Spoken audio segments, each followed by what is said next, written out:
안녕하세요. 윤명철 교수의 역사당입니다. 오늘 제가 여러분들에게 드릴 말씀은 이순신 이전에도 거북선은 있었다, 이런 제목을 가지고 말씀을 드리려고 합니다. 사실은 상식적인 이야기도 하고요. 그러나 대부분의 사람들은 모르는 것이기도 합니다. 여러분 잘 아시겠지만 최근에 들어서 명량에 의해서 한산이라는 영화가 굉장히 히트를 치고 있고요. 많은 한국 사람들을 감동으로 몰아넣고 있습니다. 저는 이런 움직임들이 상당히 바람직하다고 보는데 한편에서는 우려하는 바도 있습니다. 이 전쟁을 평가하는 데 문제가 있거든요. 임진왜란은 우리가 이긴 전쟁이 아닙니다. 물론 그들이 마지막으로 패퇴했기 때문에 이긴 전쟁이라고 볼 수가 있지만, 그러나 이 전쟁이 이르기까지 조선의 대응 태세, 그리고 전쟁 과정에서 서울은 불과 20일 만에 함락됐고요. 당시 선조는 압록강까지 갔습니다. 이건 정말 있을 수 없는 일이거든요. 그런데 이순신 장군과 해군에 의해서 결국은 우리가 승리 아닌 승리를 이끌어낸 겁니다. 그러다 보니까 이순신 장군의 승전을 통해서 마치 임진왜란에서 우리가 이긴 것처럼 오해하고 있고요. 또 한 가지는 당시 조선의 수군 능력이 대단히 뛰어나다고 보고 있는 겁니다. 조선 수군의 항해술, 조선술은 우리가 생각하는 만큼 그렇게 뛰어나지는 않습니다. 이런 부분들을 제가 명확히 잡고 싶고요. 사실은 조선시대에 들어와서 우리의 해양문화 수준이 떨어졌지만 그 이전에는 해양문화 수준이 매우 높았다는 것도 동시에 알려주고 싶습니다. 그런 의미에서 오늘 강의를 시작하는 겁니다. 저는 우리나라 역사, 특히 해양 역사를 해석하면서 기존의 강단 역사학계, 그리고 흔히 말하는 제야사학계와 다른 견해를 많이 냈습니다. 그래서 불필요한 오해도 많이 사는데요. 이거 2012년까지 제가 낸 책이지만 실질적으로 거의 대부분 해양에 연관된 것이고요. 지금 2022년입니다. 그러니까 바로 며칠 전에 나온 책까지 보게 되면 이거보다 더 훨씬 많은 거죠. 그래서 저는 주로 해양을 연구하고 우리나라에서 해양사를 확립하는데 큰 역할을 했다는 것을 말씀을 드립니다. 이순신의 존재죠. 이 전쟁에서 승리한 이유는 몇 가지가 있는데 그 중에 하나는 해군이고요. 특히 이순신의 존재라는 겁니다. 제가 존재란 말을 굳이 쓴 이유는 조선 수군 전체가 아니라 이순신이라는 겁니다. 그의 탁월한 전술과 전략, 물론 그의 애국심이라든가 백성을 하는 애민정신, 그 밖에 통찰력, 기타 등등 이루 말할 수 없는 장점이 있습니다만은 오늘 강의와 연관돼서는 그의 전술과 전략이 뛰어나다는 걸 말씀을 드립니다. 임진왜란을 승리하는 데는 또 하나가 있는데요. 바로 해양 환경이에요. 여러분 아시겠지만은 임진왜란에서 이순신 장군이 승리한 해역은 남해안과 그리고 울돌목처럼 남해와 서해가 만나는 해역입니다. 이런 해역들은 세계적으로 유명한 다도해 지방이거든요. 리아스식 해안이 발전한 겁니다. 따라서 여기에서는 특별한 전략과 전술을 구사하면 승리할 수가 있는데 이순신 장군은 열세인 전력을 갖고 이 환경을 잘 활용했기 때문에 승리할 수가 있었다는 겁니다. 이거 굉장히 중요합니다. 그리고 이순신 장군은 조금 전에 말씀드렸지만 거북선을 다시 만들고 거북선을 개량을 했고, 그리고 남해 다도해라는 해양 환경과 조선 수군의 능력, 여기에 승리를 가져오기에 큰 기여한 것은 실질적으로 판옥선이라는 겁니다. 임진왜란 전쟁 당시에 거북선은 3척밖에 없었고요.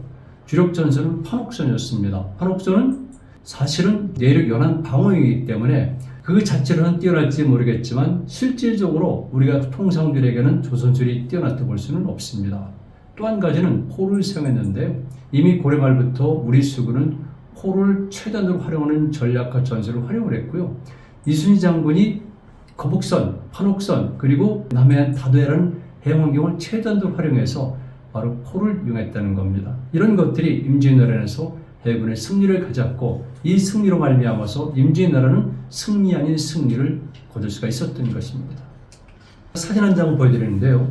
얼마나 이 전투가 해양 환경과 직결되어 있는가를 보여주는 겁니다. 이게 남해 다도의 한 부분이죠. 당포 전투가 있었던 곳입니다. 그리고 지금 영화가 상영이 되고 있죠. 한산 대첩이 이루어진 것입니다. 이게 바로 남해안의 다도의 해양 환경입니다. 이런 해양경 속에서는 당연히 이 해양경에 능숙한 군대가 승리할 수가 있다는 겁니다. 따라서 이순신 장군은 이런 것들을 최단으로 활용한 것이죠. 저는 지금부터 우리나라의 해양활동의 일부만을 말씀드리는데요. 이미 선사시대부터 해양활동 능력이 뛰어났고요. 제가 주장하는 것이 무엇이겠습니까? 우리는 해륙국가였었다. 한반도와 만주 일대와 그리고 해양을 동시에 장악하고 동시에 활용한 역사활동을 했었다는 주장입니다.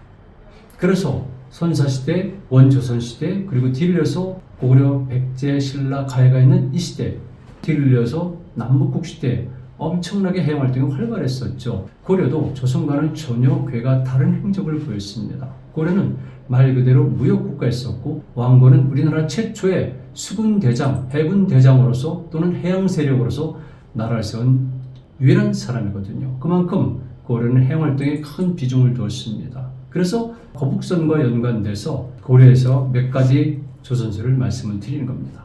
조선시대에는요, 동해안에서 도의적이라는 것이 있었습니다. 13세기 중반으로 넘어가면서 서해안과 남해안에서는 왜구들이 판을 치는데요.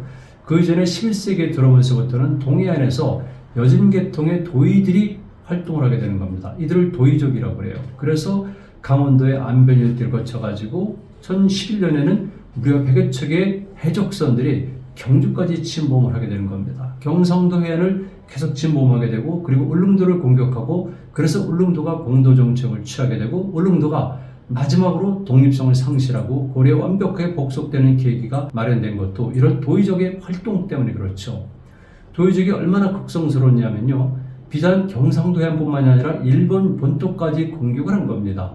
이들의 해적 활동이 워낙 심하고 많은 피해를 입게 되니까 당시 일본 조정에서는 이 해적선의 정체를 잘 모르고 신라 해적으로 보았던 것이죠. 왜 그러냐면 이미 9세기경에도 신라 해적들이 일본의 대마도와 큐슈 해안을 침범했기 때문에 여기에 대한 노이로제가 있었거든요.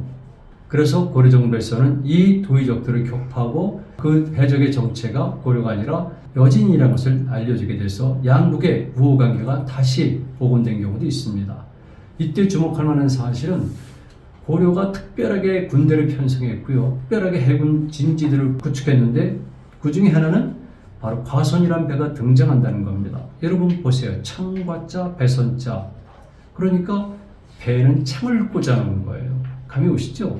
그리고 당연히 선수에는 머리 부분에 철로 씌웠기 때문에 강한 충격을 가했던 충각이 있었던 겁니다. 그래서 배가 들어가서 육박전으로 작은 배들을 부수고 그리고 창이 꽂혀 있기 때문에 적들이 배에 올라탈 수가 없다는 거죠.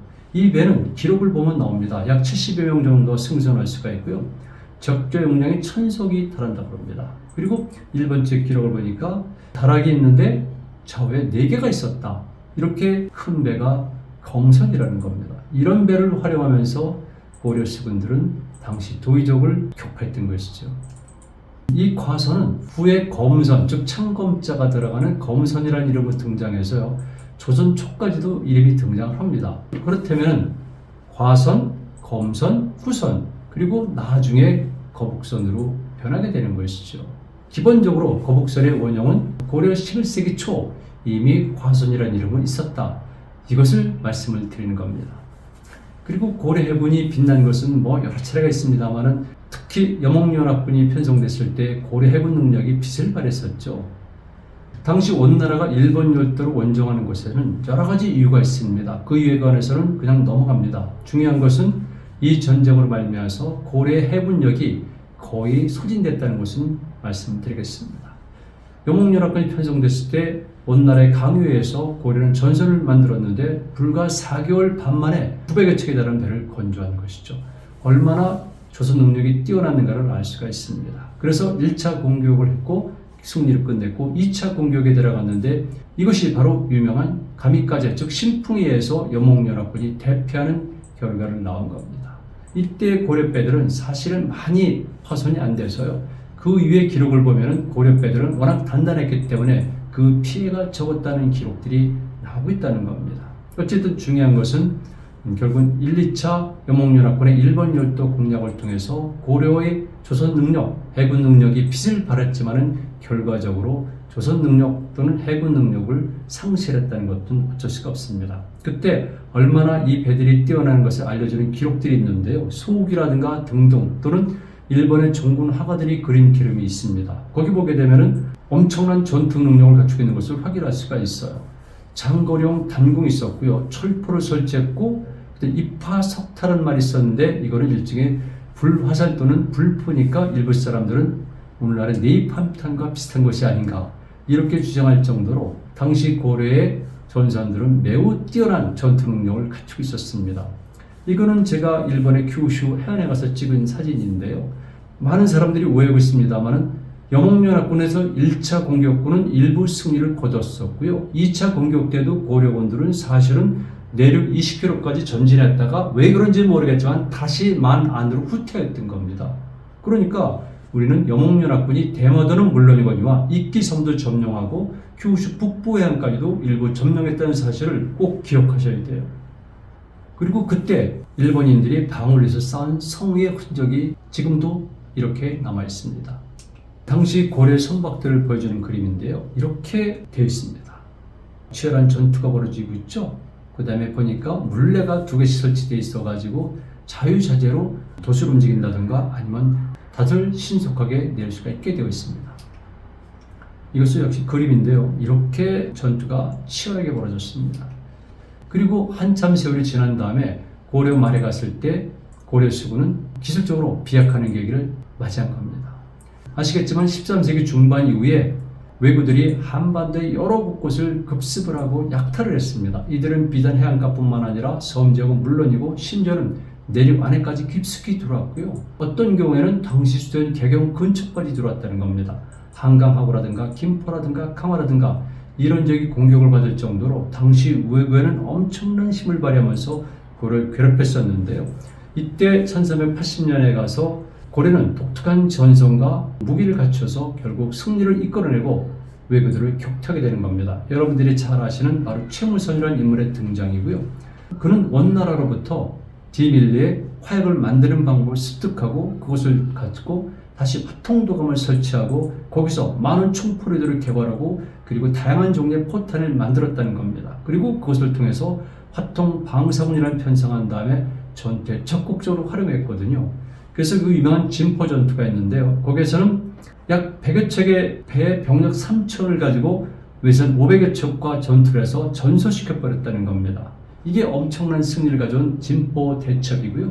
이때 남은 잔당들이 내륙으로 도망갔을 때 이 잔당들을 토벌하면서 일약 고려 정치무대 실력자로 부상한 사람이 이성계입니다. 그러니까 이성계, 최영 등등은 결국 왜구를 토벌하는 과정 속에서 정치계의 강력한 실력자로 부상을 했고 그리고 이성계는 고려를 멸망시켰다는 겁니다. 그만큼 당시 왜구 또는 해양 능력이 우리 민족의 운명에 끼친 영향은 굉장히 큰 것이죠. 지금도 가면 볼 수 있는 진포 대첩기입니다. 맨 위에 보니까 여기 채무선이 개발해서 활용한 포가 걸려 있습니다. 제가 이런 말씀 드리는 이유는 이미 우리는 고려 말까지는 이렇게 뛰어난 해양활동 능력을 또는 강력한 해군을 보유하고 있었다는 걸 말씀을 드린 겁니다. 다만 그 이후에 정리학자들 그리고 조선의 특별한 이유 때문에 해양활동이 약화되거나 그리고 조선의 해군력은 강제적으로 약화될 수밖에 없었다는 것이죠. 고려 말에 박이가 대마도를 공격했고요. 그리고 다시 조선 초에 세종되죠. 그러나 사실은 세종이 아니라 태종의 명령에 의해서 이정무가 대마도를 공격합니다. 여러분 아마 많이 배우셨을 거예요. 일부 사람들은 이정무의 대마도 공격을 굉장히 엄청난 전가로 생각하기 쉬운데 사실은 꼭 그렇지는 않습니다. 여러분들이 보시는 것처럼 당시 대마도 왜구는 104명을 사살하고요. 포를 20명 잡은 것에 불과한 겁니다. 제가 보기에는 당시 분명히 정책적으로 실수한 겁니다. 군사령관이 이정무도 책임이 있었고요. 그리고 실질적으로 당시 막 이제 등극한 세종도 책임이 있고 실질적으로 대마도 정보를 추진했던 태종을 비롯한 당시 우리나라 사대부들의 인식에 큰 문제가 있다는 겁니다. 대마도를 이때 우리 땅으로 만들 수가 있었던 겁니다. 대마도는 전략적 가치가 굉장히 중요하고요. 경제적으로도 가치가 있습니다. 대마도를 그냥 놔뒀기 때문에 임진왜란 때까지 우리는 그렇게 대마도 또는 이끼섬 그리고 오대열대 왜구들에 시달렸고요. 결과적으로 그들은 임진왜란이라는 전쟁의 선봉대가 돼서 조선을 공격하지 않았습니까? 그래서 그 당시 때 만약 대마도를 공격해서 이정무가 점령하고 조선의 땅으로 삼았다면 우리 역사는 한층 달라졌을 것이고요. 우리는 아마 일본을 바로 위협하거나 아니면 일본 열도에 대해서 상당한 어쩌면 일본 열대 일부 지역까지도 우리의 영토로 삼을 수 있을 수도 있었던 겁니다. 안타까운 일이죠. 이게 바로 그 당시 때 공격할 루트를 본 건데요. 이 정도만이 아닙니다. 이 부분에 관해서는 제가 이미 윤명철 교수의 역사대학이라는 유튜브를 통해서 2번 이상에 걸쳐서 방영을 했고요. 제가 쓴 책에서는 또는 신문연재에서는 상세하게 이 과정이 기술되어 있습니다. 일부 사람들이 대마도 우리 땅이라고 주장을 하는데 우리 땅이라고 주장하는 것보다 더 중요한 것은 왜 그 땅을 우리 영토로 확보하지 못했는가? 이게 중요한 겁니다. 역사를 배우는 이유는 그런 겁니다. 사실을 분명히 알고요. 거기서 교훈을 찾아야 되고 다시는 그런 실수를 반복해서는 안 된다는 이런 다짐을 하게 하는 것이죠. 대마도 해안입니다. 어떤 면에서는 이순 장군의 승리를 거뒀던 견내량, 명량, 노량 등등 이런 양보다 더 복잡한 리아스식 해안을 가진 것이 바로 대마도 해안입니다. 이게 중요합니다. 자, 조선 전기에는요, 그래도 나름대로 이렇게 배들이 많이 있었습니다. 사실 그래서 이렇게 많은 배 종류를 거론하고 13종이나 되네요. 그리고 총 척수가 829척이라고 되어 있는데 이런 것들은 편제상인 것이 실제로 이렇게 다 구비됐다고 보기는 힘듭니다. 이게 문제인 거죠. 그리고 많은 성박들이 있는데 그 중에 새로운 이름이 등장하는 것이죠. 일종의 창검선, 즉 검선이 등장한다는 겁니다. 조금 전에 말씀드렸죠. 이미 11세기 초에 고려에서는 과선이라고 것이 있었고 그리고 말진 가게 되면 검선이 등장하는데 그 검선은 조선 초에도 똑같이 등장하는 거죠. 그래서 우리는 배에다가 배 몸통 여러 곳에 창이라든가 또는 칼을 꼽아놓은 이런 배를 운용을 하고 있었습니다. 그리고 구선도 역시 태종실록에 보면 등장을 하죠.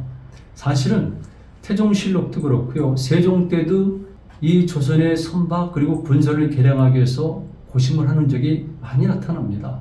심지어는 당시 유구국에서 망명한 왕자와 그 일행들의 도움을 받아서 배를 건조한 다음에 오늘날의 한강 양화진에서 시험 운행한 것도 기록에 나오거든요. 그래서 나름대로 해군력을 강화시키기 위해서 애를 썼구나 알 수가 있지만 그 이후에는 모든 것이 사라져버린 것이죠. 실질적으로 편제상에서는 남아있지만 우리나라의 수군력, 해군력은 정말 별 볼일 없이 된 것이죠. 그리고 드디어 이순 장군이 임진왜란이 일어나기 직전부터 거북선을 개량하기 시작하고 그리고 생각보다는 적게 만들었기 때문에 실제 전투에서 사용한 것은 3척뿐이라는 것을 알 수가 있습니다. 고려 중기 11세기에 처음 나타났던 과선, 고려 말과 조선 초에 나타났던 검선 또는 창선 그리고 조선 초에 이름이 등장한 구선 이런 것들이 있었던 겁니다. 그런데 거북선은 좀 더 개량했기 때문에 기본적으로 강력하고 그리고 연안용의 방어용의 주력을 준 판옥선을 바탕으로 해서 갑판을 제거하는 겁니다. 그리고 거기다 둥글게 갑판을 씌운 거고 거기다 송곳과 날카로운 쇠를 받고 이렇게 된 거죠. 선체의 길이는 70자가 되는 겁니다. 그러니까 약 20m가 넘는 거죠. 접한 길이가 50자, 너비가 24자. 이때 70자, 24자를 보게 되면은 약 비율이 3대1 정도가 되는 걸 알 수가 있어요. 3대1 정도라는 것은 이것은 노로 운영하는 배가 아니라 사실은 돛을 활용하는 배라는 것을 알 수가 있어요. 자, 이것이 조선에서 사용했던 조선이죠. 조선과 비슷한 것이 바로 이것이 전선으로 사용된 겁니다. 보시죠? 네. 앞에는 닷을 내리게 되어 있고요. 그리고 뒤편에는 날개처럼 올라가고 거기에 커다란 키가 달려 있습니다. 그리고 양쪽에 노들이 있고 위에는 다락이 있어서 지휘할 수가 있는 거죠. 노출이 되어 있다는 겁니다. 그런데 이순 장군은 여기다 개량을 하면서 더 확실하게 뚜껑을 덮어버리게 된 거죠. 이게 전라 좌수영에서 운영됐던 거북선의 모습입니다. 거북선의 원형에 관해서는 다양한 설들이 있는데 비교적 객관적으로 검증이 된 것은 이것이라고 보면 됩니다. 모양이 참 대단하죠. 이런 것이 위에서 입에서 화염방사기처럼 불을 뿜고 온몸에서 포를 쏴대고 화살이 날라오면 얼마나 놀랬겠습니까? 말 그대로 좌충우돌이죠. 적진 깊숙이 들어가서 마음 놓고 활동하는 겁니다. 어느 방향으로 쏘더라도 적선은 맞고 침몰하게 되어 있죠. 자, 이게 여수에서 복원해 놓은 건데 다소 긴 듯한 모습을 보이고 있습니다. 안타까운 것은 아직까지도 거북선의 원형을 찾고 그 원형을 토대로 해서 복원한 거북선은 없다는 겁니다. 그리고 일본 그림 속에 나온 거북선의 모습이죠. 자, 보다 구체적으로 표현한 것이 있습니다. 가운데에는 사군과 무사를 숨겨서 운전도 하고 싸움도 했는데 편안한 운돌방 같은 곳이 있었다. 그리고 양쪽에서 대포와 활을 발사했다. 모양이 구부러진 것이 거북이가 햇빛을 쬐는 것 같기 때문에 거북선이라고 하였으니 라고 되어 있는데요. 조금 전에 말씀드렸지만 탑승 인원이 100명이 넘는 겁니다. 그러니까 굉장히 큰 배라는 것을 알 수가 있죠. 정리를 해봤어요. 거북선은 뛰어난 기동성을 가진 전투합니다. 왜냐하면 노를 통해 가지고 신속하게 전진하고 후진도 가능하고 선회가 가능하고 그리고 출발과 멈춤이 아주 신속하게 이루어지는 겁니다. 그래서 거북선의 첫 번째 특성은 기동성이다.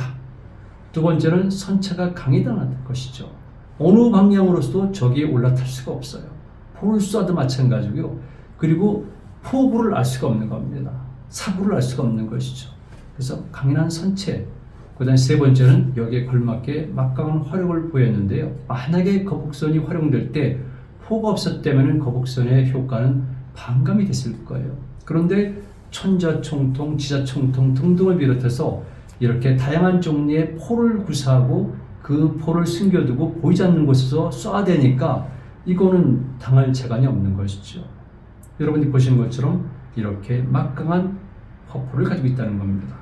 우리가 임진왜란 그러면은 자꾸 일본의 조총을 떠올리고 당시 테크놀로지 즉 군수 기술이 일본이 압도적으로 우월하다 그랬는데요. 의외로 조총의 유효성은 떨어지게 되는 것이죠. 그런 면에서 오히려 화력 면에 있어서는 조총보다는 조선의 포가 더 성능이 좋았다. 참고해서 말씀드립니다만 당시 조선에도 이미 조총과 비슷한 화기들이 있었고요. 권총도 있었죠. 내부를 보니까 이런 식으로 되어 있습니다. 125명의 승선 인원 중에서 3분의 2 또는 4분의 3 정도는 아마 노군의 역할도 겸했을 겁니다. 그런데 제가 여기서 꼭 드릴 말씀은요. 우리가 영화에서 보는 것처럼 그리스라든가 로마 그리고 심지어는 구이도 마찬가지인데요. 서양배들이 사용하는 노와 우리가 사용하는 노는 다르다는 겁니다. 서양배에서 사용하는 노는 오화식이라고 해서요. 식물 바탕으로 서기 때문에 거기는 강제력이 수반되고요. 거기는 노예들이 사용되는 겁니다. 거기에 비해서 우리가 사용하는 노는 서서 그리고 스크류 방식을 동원했기 때문에 아주 손쉽게 운행할 수가 있다는 겁니다. 저는 여러 번 원양항해를 하면서 심지어는 태풍에 가까운 그런 상황 속에서도 노를 저을 수가 있었다는 겁니다. 이거는 제가 뛰어난 것이 아니라 우리의 저수들과 우리 노의 특별한 능력 때문에 그렇죠. 이런 것들입니다. 자, 보세요. 이런 식으로 거북선의 내부가 구성이 되어 있습니다. 자, 그래서 제가 이런 사진을 보여드리는데 이거 오사카성에서 찍은 겁니다. 이 사람이 바로 유명한 도요토미 히데요시 풍신수길이죠. 당시 일본의 수군에서는 풍신수길에게 이런 보고서를 올렸습니다. 전선이 크고 빠르며 선체 또한 튼튼해서 총탄도 뚫지 못한다. 우리 전선과 충돌하면 다 깨져 부서진다. 이런 글귀를 올린 것이죠. 그만큼 우리는 판옥선을 비롯해서 거북선이 단단하다는 겁니다. 이유는 너무나 간단하죠.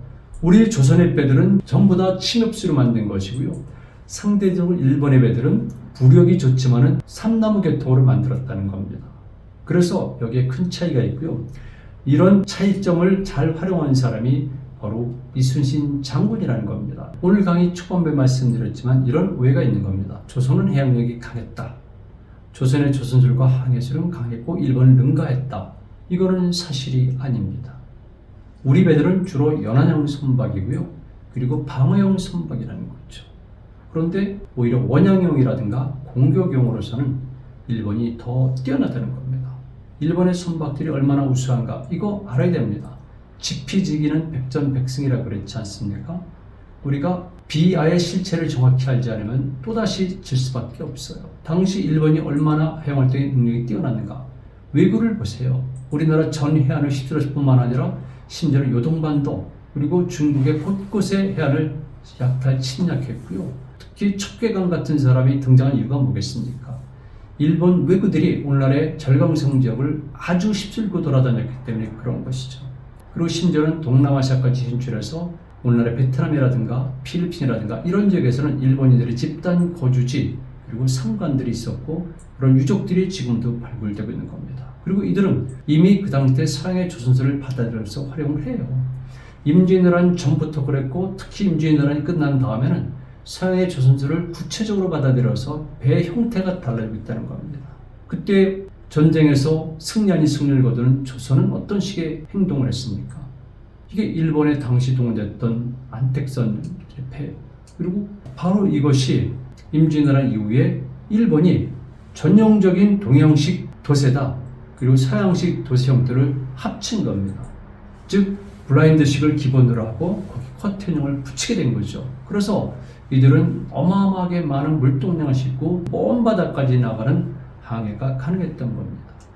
임진왜란을 전후한 시기 보세요. 이렇게 일본의 상선들이 동남아시아 전 지역까지 항로를 개설하면서 무역망을 구축했고 일본은 정치적으로 진출하게 됐다는 겁니다. 이거 무시할 수 없습니다. 그런데 우리가 어떻게 일본보다 해양활동 능력이 뛰어나고 조선들이 뛰어났다고 그럴 수가 있겠습니까? 우리는 1592년부터 7년 동안 일본에 의해서 철저하게 시달림을 받았어요. 그렇다면 그 전쟁에 대한 책임은 당시 선조를 비롯해서 사대부들이 져야 되고요. 백성들도 일부 책임을 가져야 되고요.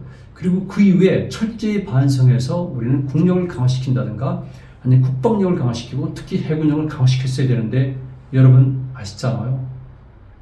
조선 통신사들이 일본국에 가서 한 행태들을 보면은 말이 안 나와요. 오죽하면은 북학파들에 의해 가지고도 비판을 받겠습니까?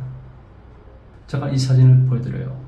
일본은 이미 할 겁니다. 17세기 초에 도쿠가 이에야스를 이은 3대 도쿠가 이에미스 시절 때 이렇게 자력으로 만든 배를 갖고 태평양을 건너서 다시 거기다 놔두고 그리고 에스파냐 선박을 타고 유럽까지 갔다 돌아옵니다. 이것이 일본의 해양활동 능력이고 일본의 위정자들이었던 겁니다. 지금 한국은 국군이 상승하고 있습니다. 여러 가지 이유 때문에 한국은 경제적으로도 강국이 되고 있고요. 그리고 기술력이 매우 뛰어납니다. 군사력도 사실은 뛰어납니다. 여러 가지 면에서 뛰어난데 저는 이런 상황이 가능한 한 오랫동안 지속되길 바라고 있고요. 그런 의미에서 다시는 임진왜란 때와 같은 실수를 반복하지 않기를 바라는 마음에서 역사의 사실을 말씀을 드리는 겁니다.